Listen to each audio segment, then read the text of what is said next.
Георгиевич, спасибо за приглашение. Приветствуя гостей, Аслан Георгиевич отметил значимость сегодняшней встречи ввиду дружественных отношений между Россией и Абхазией.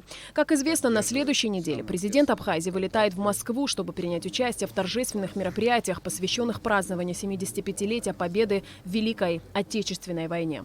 Аслан Бжани отметил, что накануне этой поездки для него особенно важно и ответственно познакомиться с представителями госструктур Российской Федерации, несущих службу на территории Абхазии, и обсудить все вопросы двустороннего сотрудничества. В рамках встречи были подведены итоги и обсуждены отдельные положения договора о союзничестве и стратегическом партнерстве в части формирования общего пространства обороны и безопасности, подписанного между обеими странами в ноябре 2014 года. Считаю необходимым поддерживать самые тесные контакты с представителями российского государства на территории Республики Абхазия. Хотел бы вернуться к нашему договору, который был подписан в ноябре 2014 года, к отдельным его положениям, с тем, чтобы подвести итог этому договору более 6 лет. Многие мероприятия уже реализованы, некоторые мероприятия реализовать не удалось. Считаю важным понять, почему и по какой причине.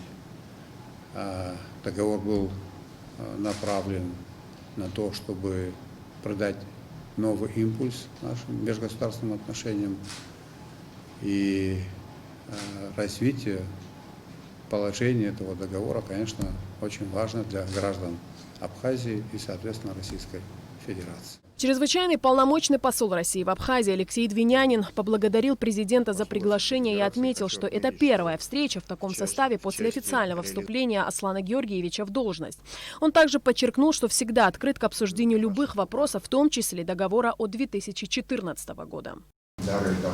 Как посол Российской Федерации хочу отметить в части реализации его внешнеполитических инициатив, имею в виду прежде всего меморандум, подписанный между Министерством иностранных дел Российской Федерации и Республики Абхазия. Он выполняется, на наш взгляд, без особых проблем и в полном объеме. Почему, с вашего позволения, несмотря на отсутствие, позволю себе поблагодарить исполняющего обязанности ныне министра иностранных дел Республики Абхазия Дауру Вадимовича Кове.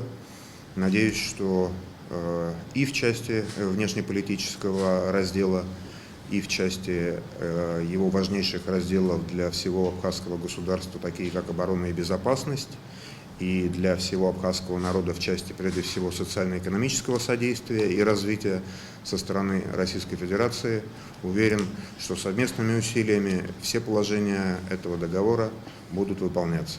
Что касается главной темы встречи, то речь шла о 5-й статье обсуждаемого договора, в которой говорится о формировании общего пространства обороны и безопасности, а именно создание объединенной группы войск. Алиса Шамба, Алексей Агуха, Абхазское телевидение.